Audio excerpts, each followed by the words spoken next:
नमस्कार दोस्तों, एक बार फिर से स्वागत है आप सभी का आपके अपने YouTube चैनल नोटिलॉजी में। आज हम पढ़ने जा रहे हैं अपना अगला टॉपिक जो कि है फाइनेंशियल एंड मैनेजमेंट अकाउंटिंग का।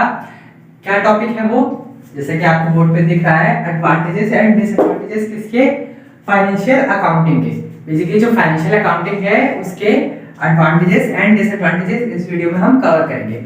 अकाउंटिंग आपको पता है कि accounting is the process of recording, classifying, summarising and analysing and communicating the financial data to the financial users. जो फाइनेंशियल यूजर्स होते हैं, मतलब यूजर्स ऑफ अकाउंटिंग होते हैं, उनके साथ हम जो फाइनेंशियल डेटा है उसे शेयर करते हैं, कम्युनिकेट करते हैं रिकॉर्ड करने के बाद। ये तो आपको पता है। बट अकाउंटिंग के एडवांटेजेस क्या होते हैं एंड डिसएडवांटेजेस क्या होते हैं वो हमें बेसिकली इस वीडियो में डिस्कस करना है।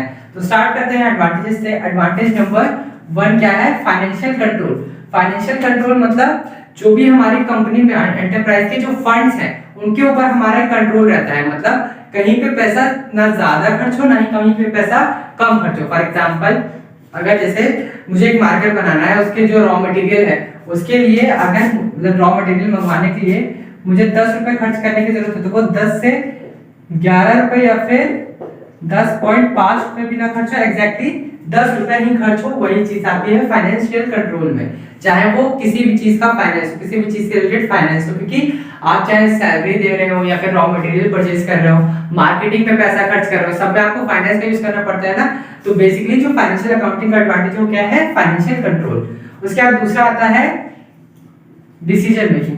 हेल्प इन डिसीजन मेकिंग कैसे, देखिए सिंपल है। कॉस्ट अकाउंटिंग आप अभी आगे जाके पढ़ेंगे, आगे हो सकता है आपने पढ़ी भी हो। तो कॉस्ट अकाउंटिंग में हम बेसिकली क्या करते हैं, देखते हैं जैसे फॉर एग्जांपल इस मार्केट की बात करते हैं, इस मार्केट को बनाने में कितनी कॉस्ट आ रही है। तो जब हम कॉस्ट अकाउंटिंग यूज करेंगे, फाइनेंशियल अकाउंटिंग के अंदर का एक पार्ट है वो, जब हम कॉस्ट अकाउंटिंग यूज करेंगे तो हमें क्या पता चलेगा, जो मार्केट हम 15 का बना रहे हैं उसमें से कुछ अगर ऐसी चीजें जो यूज करने की हमें जरूरत नहीं है उसे को यूज करना बंद कर दे तो हमारा मार्केट जो है वो 13 रुपए में बनकर तैयार हो जाएगा।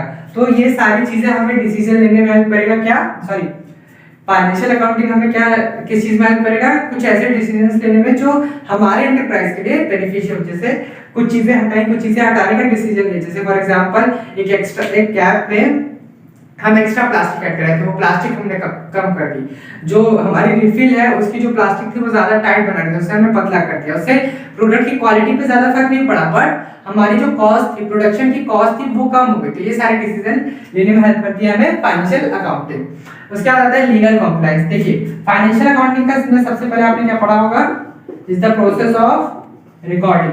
तो जो भी हमारे पास रिकॉर्ड्स होते हैं, फाइनेंशियल रिकॉर्ड्स, कि हमने एक कंपनी को कितने पैसे दिए, हमने बी कंपनी से कितने पैसे लिए, हमने इस साल कितना टैक्स भरा, ये सारी चीजें हमारे पास लीगल रिकॉर्ड्स होते हैं, जिससे हमारी कंपनी को बेसिकली देखा जाए तो पर्सपेक्टिव ऑफ फ्रॉम गवर्नमेंट से कोई भी नुकसान या फिर एक तरीके से कहा जाए गवर्नमेंट से कोई भी डरने की बात नहीं होती। जो भी सिस्टम है हमारे देश का उससे डरने की बात नहीं होती, क्योंकि हमारे पास सारे रिकॉर्ड्स होते हैं, हमने सारे टैक्स पे कर रखे होते हैं। तो लीगली हम लोग एक तरीके से कहा जाए तो ऑथराइज्ड होते हैं या फिर वेरीफाइड होते हैं। उसके बाद आता है रिस्क मैनेजमेंट। रिस्क मैनेजमेंट मतलब क्या है, देखिए फाइनेंशियल अकाउंटिंग आप पढ़ रहे हैं तो उसमें आपको पता चलेगा कि हमने इतना पैसा लगाया था, इससे इतना प्रोडक्ट बनाया था, उसकी उतनी सेल हुई थी, उस सेल से हमने इतना रेवेन्यू जनरेट किया था, 4 चीजें आई। तो अगर कहीं पे हमारा किसी प्रोडक्ट में हमने कोई गलती की, फाइनेंशियल से रिलेटेड कोई गलती की, तो वही गलती हम आने वाले टाइम पे नहीं करेंगे। या फिर अगर कोई प्रोडक्ट हमारा बिक रहा है और हमें with the help of financial accounting, financial principles, हमें पता चल रहा है कि आने वाले टाइम में उस प्रोडक्ट के लिए रिस्क है, तो हम पहले ही उसका क्या ढूंढ लेंगे, कोई ना कोई क्योर ढूंढ लेंगे, जिससे वो रिस्क हमें फेस ना करना पड़े। उसके बाद आता है कीपिंग रिकॉर्ड। जैसा मैंने बताया आपको इसमें भी कि अकाउंटिंग का बेसिक काम क्या है, रिकॉर्ड रखना। किसका रिकॉर्ड, फाइनेंशियल डेटा जो होता है उसका रिकॉर्ड रखना। तो रिकॉर्ड रखने में भी हेल्प करता है। ये बेसिकली थे कुछ एडवांटेजेस किसके, फाइनेंशियल अकाउंटिंग के। अब चलते हैं डिसएडवांटेजेस की तरफ। पहला डिसएडवांटेज क्या है, कॉम्प्लेक्सिटी। कॉम्प्लेक्स है मतलब कई सारी चीजों को मिला जुला के करना पड़ता है, मतलब कई सारे प्रिंसिपल्स यूज करने पड़ते हैं, कई सारे रूल्स एंड रेगुलेशंस फॉलो करने पड़ते हैं। इसलिए जो अकाउंटिंग है, फाइनेंशियल अकाउंटिंग और फाइनेंशियल एंड मैनेजमेंट अकाउंटिंग, वो काफी कॉम्प्लेक्स टॉपिक है। दूसरा आता है एरर्स। देखिए फाइनेंशियल अकाउंटिंग करता कौन है, ह्यूमंस करते हैं। ह्यूमंस से ही क्या होता है, एरर होता है, मिस्टेक होता है। अब ये डिसएडवांटेज कैसे, कोई भी एरर हुआ, अब गवर्नमेंट के ऑडिटर्स आएंगे, आपकी कंपनी को चेक करेंगे, आपके एंटरप्राइज को चेक करेंगे और उनको क्या मिल जाएगा, एरर। तो अगले ही दिन आपका नाम पेपर में आ जाएगा कि वहां के जो रिकॉर्ड्स है वो सही से मेंटेन नहीं है, आपकी गुडविल खराब होगी, आपके ऊपर फाइन लगेगा। तो ये सारी चीजें एरर से हमें प्रॉब्लम होती है, तो इसी वजह से ये एक डिसएडवांटेज क्रिएट करता है। उसके बाद नेक्स्ट आता है मिसयूज। मिसयूज किस चीज का, जो एंटरप्राइज के एसेट्स हैं, जो एंटरप्राइज के एसेट्स हैं उनका मिसयूज होता है। जैसे फॉर एग्जांपल मेरा एक एंटरप्राइज है, मतलब मैं कार की कंपनी चलाता हूँ, कार रेंट पे देता हूँ, ठीक है। तो मेरी कार को लोग किसके लिए यूज कर रहे हैं, पर्सनल यूज के लिए। तो ये मेरा मिसयूज हुआ ना एसेट का, लेकिन वो अकाउंटिंग में क्या लिखा जा रहा है कि कार का मतलब कंपनी के काम से डिलीवरी करने गई थी, ऐसा हुआ, तो अकाउंटिंग का मिसयूज हुआ ना यहाँ पे, ये होता है, ये भी एक डिसएडवांटेज होता है। इसके बाद नेक्स्ट आता है कॉस्टली। देखिए हम कई सारे अकाउंटेंट्स हायर करते हैं, कई सारे ऐसे मशीन्स मंगवाते हैं अकाउंटिंग करने के लिए, कई सारे सॉफ्टवेयर का यूज करते हैं बेसिकली अकाउंटिंग करने के लिए। तो इसलिए अकाउंटिंग का जो कॉन्सेप्ट है, सॉरी अकाउंटिंग का जो प्रोसेस है वो हमें थोड़ा सा कॉस्टली या कह लीजिए एक्सपेंसिव पड़ता है। उसके बाद नेक्स्ट आता है बर्डन।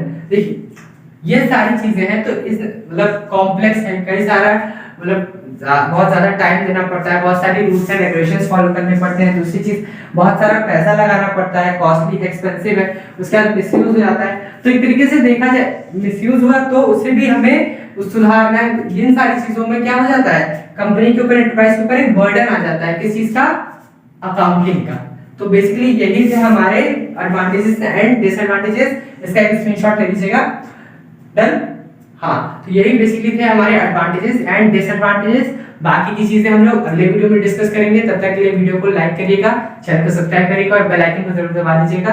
और हाँ, अगर आप लोगों को कोई भी टॉपिक पे डाउट होता है या किसी भी टॉपिक पे वीडियो चाहिए तो उसके लिए कमेंट बॉक्स में लिखिएगा, जल्द से जल्द हम आपके लिए वीडियो बना देंगे। तब तक के लिए चैनल पे बने रहिए, चैनल को सब्सक्राइब करिए। नमस्कार।